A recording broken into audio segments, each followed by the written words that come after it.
Ka-curious, panoorin pa natin ang video na ito. Ang aking turning point, one time, sometimes in the year 2000, yung nanira ako ng mga imahin sa mga santo.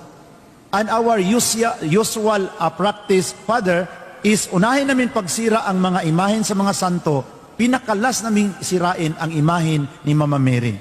Kasi sa doktrina namin, grabe ang kapangyarihan sa demonyo na nandyan kay Mama Mary. So Mama Mary will be the last one to be demolished. Magsigawan kami in the name of Jesus habang mamartilyuhin namin ang mga imahin. Yung nakatitig na ako kay Mama Mary, mga brothers and sisters, tiningnan ko na ang ating mahal na Birhen Maria, brothers and sisters, nakahawak sa martilyo, I heard a voice na nagsabi, "Why you hate the image of my mother?" Napahinto ako at hindi ko natuloy ang pagmartilyo, bakit bigla yung pumasok sa aking isip ang mensahe? I-review ko ang mensahe, in Jesus' name, laya Satanas. Bakit hindi ipademolish itong idolatry? Pero para akong kinabahan, hindi ko tinuloy ang pagmartilyo. Sabi ng aking elder, tapusin mo na si Maria. Sabi ko, wag mo akong utusan na, I am the pastor. Baka itiwalag ko kayo. Sinabihan ko kasi nakabahan ako sa biglang pumasok na mensahe. Why you hate the image of my mother? Sabi ko, uwi lang tayo, balikan ko na to si Maria. Maria lang ang tawag namin. Next week, balikan ko to. Sabi ng isang diakono, bakit balikan pa? Marami pa tayong i-demolish. Demolishin mo na yan. Din kami, mahilig kami sa tiwalag. Huwag mo akong turuan ha, I am your pastor, baka itiwalag ko kayo. So, medyo na pinakita kong magaling ako, pero kinabahan naman ako. When I return home, pinilit ko sa aking sarili na ang mensaheng yon ay galing kang Satanas. It was the voice of Satan who tried to prevent me to demolish the idolatry. But until I realized, kung kay Satanas ito, boses ito ni Satanas, paano magiging kay Satanas? Bumalik naman ang mensahe nagsabi, bakit may inay ba si Satanas? So napag-isip ko, sino kaya ang gawin kong inay ni Satanas? So kung walang inay si Satanas, hindi ito mag-fitting, hindi ito mensahe ni Satanas. Hanggat sa aking pagninilay, lalo na pag ako na lang mag-isa sa kwarto, ang busis pabalik-balik, continue to re-echo and re-echo, why you hate the image of my mother. Until after 3 years of struggle, I surrendered to the Lord that voice I heard is not the voice of Satan, but the voice of our Lord Jesus Christ. When I surrender myself and stop insisting that it was the message of Satan and accepted that it was the message of the Lord Jesus Christ, the Holy Spirit moved in my heart to study the history of the Catholic Church. Doon na.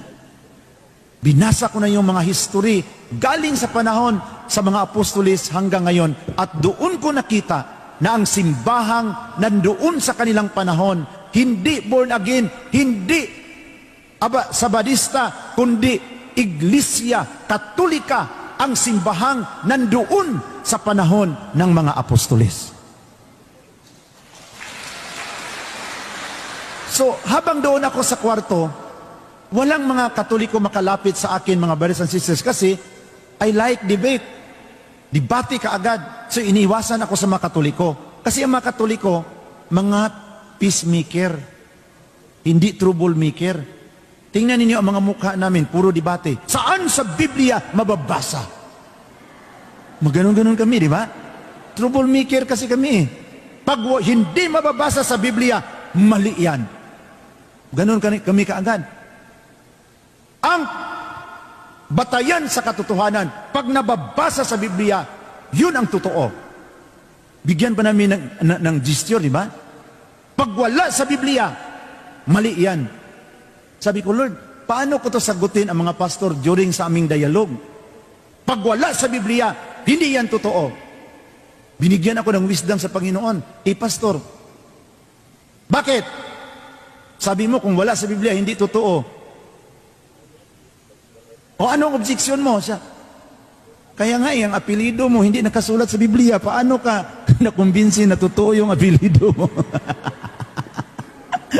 So, the Lord will give us wisdom. Amen? Kaya sabi ng Matthew chapter 10, na kung nandoon na kayo sa mga hukuman, do not worry what to say, because the Holy Spirit will give you the word what to say. Amen?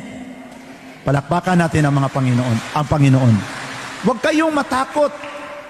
Pag nandyan na kayo sa harapan, kung tatanungin na yung katolikong pananampalataya, kasi sa mga oras na yon, ang Espiritu Santo ang magbigay sa iyo ng anong isasabi mo. Kaya, kung ang argumento na pag wala sa Biblia, hindi totoo, ang problema ngayon, ang apelido mo wala rin sa Biblia. I-explain mo nga sa akin, Pastor, paano ka nakumbinsi na totoo yung apelido mo kasi hindi nakasulat sa Biblia eh. So siya na ngayon ang nagka-problema. So, yung busis na yon, until I accepted na it was the voice of Jesus. So I go deeper in studying the history. Kaya I'm sharing to you the beauty of the history. The Catholic Church always refers to what happened in the history. Paano ang simbahang Katolika nakapagpatuloy sa kanyang paglalakbay kahit na sa daming mga taong gustong pabagsakin ang simbahang ito. Ginawa namin ang lahat ng mga pamamaraan para pabagsakin ang telebisyon, ang ating ngayong technology, mga TikTok. Doon kami papasok para sirain ang simbahang Katoliko, pero hanggang ngayon nakatayo pa rin ang simbahang Katoliko. Bakit? Kasi sabi ni Kristo sa Matthew chapter 16 verse 18, sabi niya, and so I say to you that you are Peter, upon this rock I will build my church, and the gates of hell shall not overcome against it. And I will give you the keys to the kingdom of heaven. Whatever you loose on earth shall be loosed in heaven. Whatever you bind on earth shall be bound in heaven. Kahit ang pintuan sa kamatayan, hindi makapapanaig sa simbahang ito. So ayan po mga Keyers, sanay kapupulatan po natin ito ng aral. At kung nagustuhan niyo po ito, please like and share, ibahagi po natin sa mga kilala po natin. And please don't forget to follow and subscribe po ng ating YouTube channel, Mr. Curious Catholic. Muli po, this is Mr. Curious Catholic, kasama po ninyo sa pagtatanggol ng ating simbahan.